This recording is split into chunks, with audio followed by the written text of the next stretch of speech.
So thanks for coming back to the final session. And we have the two-person session and Daniela and Laila, but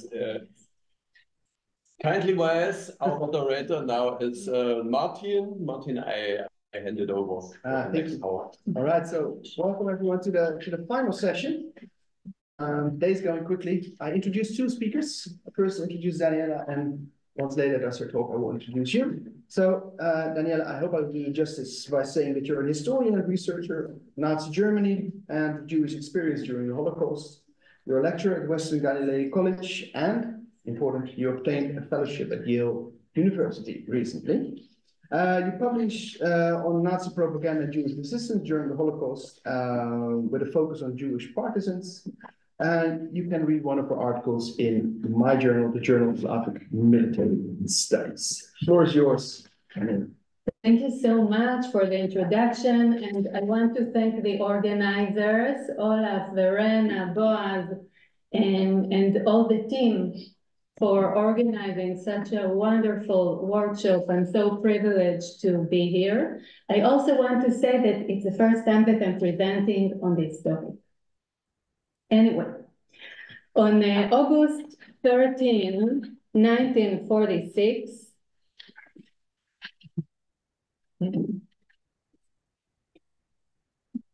the British government stated its new policy.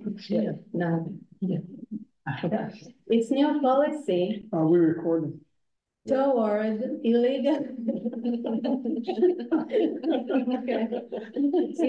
immigration of Jews from post-war Europe to Eretz Israel, mandatory Palestine, declaring that immigrants arriving illegally will be conveyed to Cyprus or elsewhere and housed there until a decision can be taken as to their future.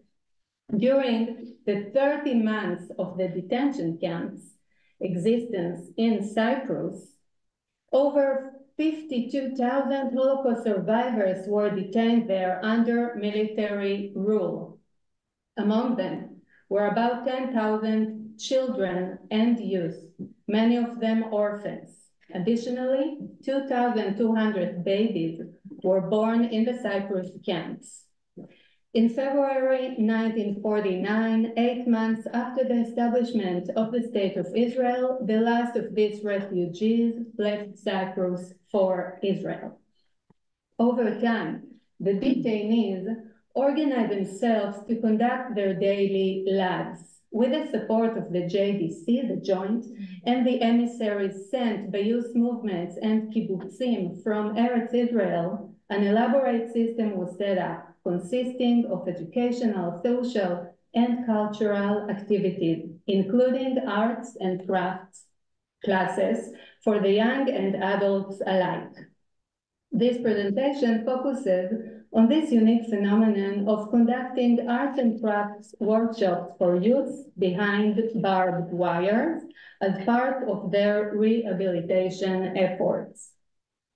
The aim of these art classes was both practical, to keep the detainees busy and productive during their stay in the camps and provide them with new skills, and emotional, to help them cope with their past traumas and losses and present hardships, and to raise hope for a brighter future. The camps were established in rough areas that were, I quote, like wild country, no tree, nor flower, no bird, nor butterfly. In summer, just dust and soot. In winter, heavy mud, garbage and junk everywhere, wrote Menachem Oren, who arrived there from Eretz Israel in mid-1947 as a teaching emissary. In a letter to his wife, who remained on their kibbutz, Oren wrote, "The youth sit on the floor and study, with no tables and chairs. We came here only 5 teachers, and there are 2,000 students. Indeed, life was hard. There was malnutrition, water shortage in the hot summer, no heating in winter, and the lack of proper clothing. A major problem was the internet's forced idleness, which affected the mental health of many, mainly the youth. Efforts to supply training and occupation to the internees were made by the relief organizations, as demonstrated, for example, in one of many documents of the JDC titled A Proposal for Occupational Training and Work Projects. It emphasized two goals. One, to give the detainees an opportunity to be engaged in useful work and to occupy their time gainfully, and two, to prepare the detainees for life in Eretz Israel. The document further elaborates on the occupations the organization deemed necessary: tailoring, shoemaking, carpentry, metalwork, automobile mechanics, and building trades. The primary target of the educational efforts in the Cyprus camps was naturally the youth. In 1947, there were 1,775 youth in the camps, half of them orphans. As their number continued to increase, a youth village was set up, where over 2,000 children and youth were crowded in poor physical conditions. Teachers were recruited by the political movements and the Youth Aliyah organization, which was part of the Jewish Agency in Mandatory Palestine. Lessons were held emphasizing the Hebrew language, Jewish history, love of the homeland, basic daily hygiene, and social customs and behavior. Jewish holidays were celebrated, cultural activities were organized, and arts and crafts were taught in workshops. The internees themselves organized more cultural activities, forming theater and dance groups, choirs, and more. They all required a form of occupation, as well as at least a basic knowledge of Hebrew and Jewish culture before coming to their new homeland. With the help of different foundations, vocational training was provided, serving various needs, filling their free time, acquiring valuable skills, and producing items for their daily use. It took a whole year to receive permission from the British authorities to let in tools and machinery to the camps. Various workshops were then set up, mostly by internees and emissaries, among them artists. In July 1947, an advanced education seminar to complete the adult education was established in the camps. Adult instructors of the children and youth classes, many of them tired and worn out, also participated in these courses to lift their spirits. The seminar opened an autonomous art department for adults, in which Naftali Bezem and Zeev Ben-Tzvi, established artists, were the instructors. One of the students, Moshe Bernstein, who later became a prominent painter in Israel, recalled those days as the best days of my past, which invigorated me in both humanistic and artistic ways. The products of these classes were later displayed in exhibitions, and I will get to it later. The idea for producing art objects and exhibiting them originated in Prague in 1946, where 120 Jewish orphans, survivors of the Holocaust of camps and ghettos, had been collected by a Shomer HaTzair youth movement emissaries from convents and private homes where they were hidden during the war. The group started its long journey to Eretz Israel.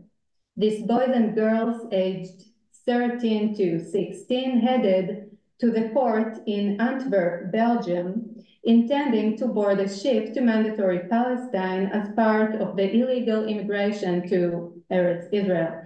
Among the accompanying adults of the group were Shraga and Sarah Weil, survivors from Slovakia.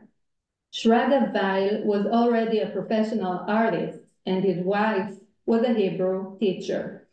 Okay, those are some products those boys and girls produced. While the group was in Belgium, the British discovered the plan and pressed the local government to block the sailing. They were forced to stay in a deserted convent near Brussels. To keep the youngsters busy and deal with behavioral problems and lack of discipline, the Weils decided to start a creative workshop. With two other emissaries, artists, Moshe Glanzman, who was a master in wood carving, and Aviva Dagan, a sculpturer, they gathered some of the youngsters and managed to produce wooden toys designed by Shraga Weil, which they sold to the locals as gifts for Christmas. With the money earned, they could buy much-needed shoes and clothes. The work also lifted the morale of the group, and their team spirit grew. Their products received a nickname, To-No, the Hebrew initials of Totzeret Noar, Youth Production. A local Jewish philanthropist, Miss Ostendorf, took the group under her wing. She raised money for their needs and well-being, moved them to a more comfortable place where they had better conditions to work, and arranged for their products to be sold in a local department store.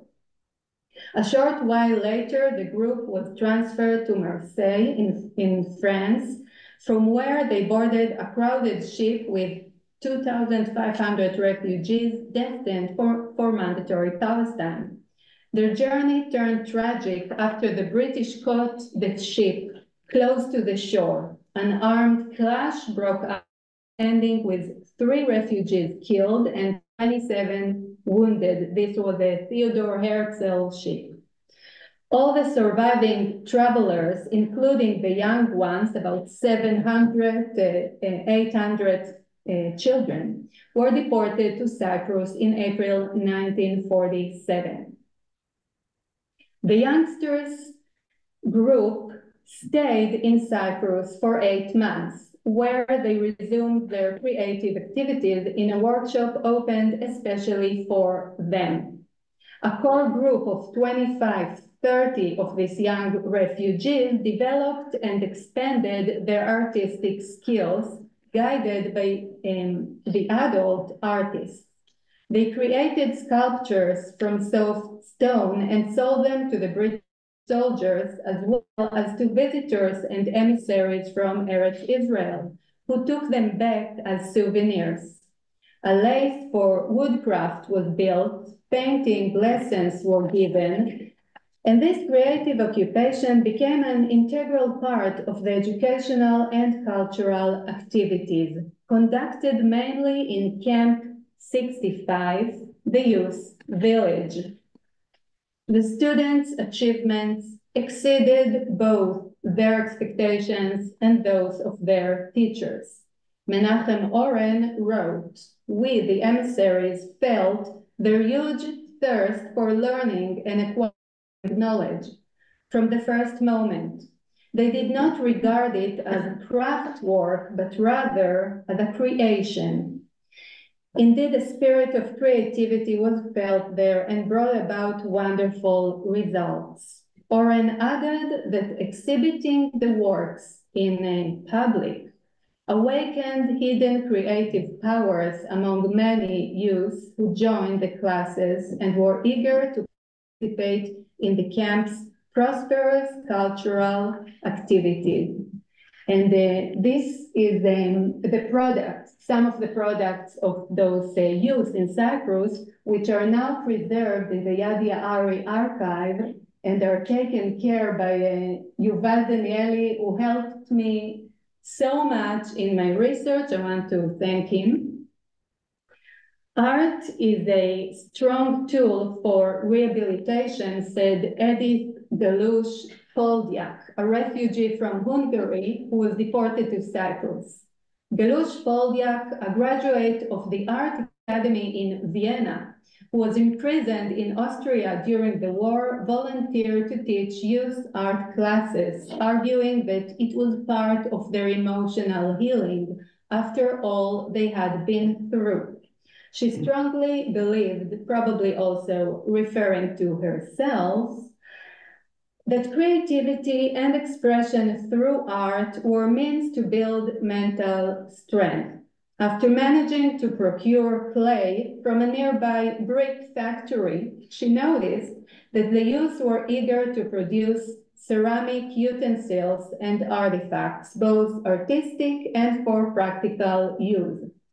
She created a sculpture depicting dozens of heads, small and large, and this model remained a central theme in her works later in Israel.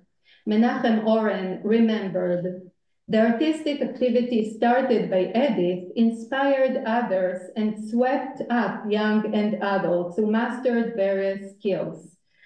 As if it generated an artistic spring in the camp, all of a sudden, prosperous, colorful, cultural actions erupted. The teachers and instructors in the camps acted spontaneously according to their instincts and succeeded. Decades later, art historian and curator Galia Bar-Or devoted an article to the sculpture workshop in Cyprus, mentored by Ze'ev Ben-Tzvi. She described it as an original attempt to cope with the post-trauma of the students. She wrote that Ben-Tzvi offered the survivors a complex emotional way of dealing with the trauma on conceptual and material levels. By providing support and empowerment, he instilled in his students a desire to sculpt at the deepest levels to which they were capable. Ben-Tzvi perceived art as the total language of the psyche, an expression that is not subject to the order of language, and as such offers a hands-on experience in clay, the proper means for coping with traumatic experiences. Materials were scarce, and the amateur artists used their imagination and invention to find them. The detainees produced hundreds, if not thousands of items from every material they could get their hands on: tent strings, old clothes, soot for black color and chalk for white. Our first works were made of cow bones. Chaim Greenbaum, an art student in the camp, relayed, we cooked cow legs, ate the meat, cleaned the bones, and then carved chest pieces. Those are the chest pieces which are now preserved at the archive. They dismantled tables made of superior African wood, created fine artistic boxes for the chess pieces, and started marketing them. As it turned out, the British officers paid them for their products. It was in their interest to keep the detainees busy and out of trouble. The officers also were glad to procure nice chessboards to play and pass the time. Soon, this occupation became a source of income that allowed the youngsters to buy extra food and clothes. The artist teachers initiated the display of their students' works in exhibitions, both as part of the cultural activities in the camps and also to encourage the young amateur artists and engender in them motivation, pride, and self-esteem. Several such art exhibitions were held in which the teachers presented some of their own works side by side with those of their proteges. The exhibitions drew much attention among the camp's dwellers, as well as that of the many outside guests who often visited the place. In almost all the exhibitions, the items were displayed without naming their creators. This practice conveyed the message that the collective effort was more important than the individual artist. A reflection on the topics of the artworks revealed an interesting phenomenon.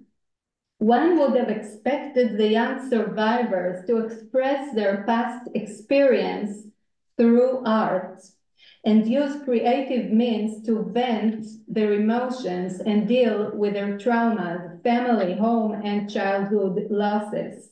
Instead, most of the objects portray the future. Interestingly, while their teachers, who were survivors as well, pushed them in this direction and in a way denied them from looking back to their past, these same instructors did express in their own works the horrors of the Holocaust and their personal losses. Before I conclude, I want to tell you an anecdote told by Chaim Barkani many years later, showed how their art may have changed the minds of their British captors. Children in Cyprus were allowed to bathe in the sea every now and then, accompanied by a heavy British guard. Two works with biomics. Two works depicted this scene. A gloomy one created by a youngster and another one displayed by Barkani, a caricature showing one small boy walking to the beach with 4 armed cars surrounding him. When the actor Meir Margalit was visiting the camp exhibition accompanied by a British officer, they stopped by this caricature. Margalit asked the officer if this was really necessary. A day later, recalled Barkani, only one jeep was sent to watch the kids, who went to the beach. In this case, and probably in others, the power of the exhibitions that displayed the artwork of the detainees in public went beyond its artistic and ideological appearance and demonstrated the agency of the camp dwellers vis-a-vis the British, a kind of resistance that influenced their life indirectly, albeit in small acts, such as bathing in the sea. To conclude, I presented today the story of arts and crafts, workshops, and exhibitions in the detention camps in Cyprus that were produced by young Holocaust survivors and their instructors, many of them survivors themselves. These young refugees were engaged in rehabilitation activities to help them cope with the hardships they had been through during the war years. However, they were directed to focus more on their promising future than their traumatic past. The ultimate importance of the arts and crafts workshops lay in the individual and collective encouragements they gave to the participants and the self-esteem and pride they provided them. They proved the power of art as a tool of child and adult rehabilitation, and they commemorate those who had lost everything time and again, and yet were able to rebuild themselves as humans, family members, and contributing members to society. These are the universal messages of those artists and those exhibitions that stand today as a model of spiritual and cultural resistance. Thank you so much.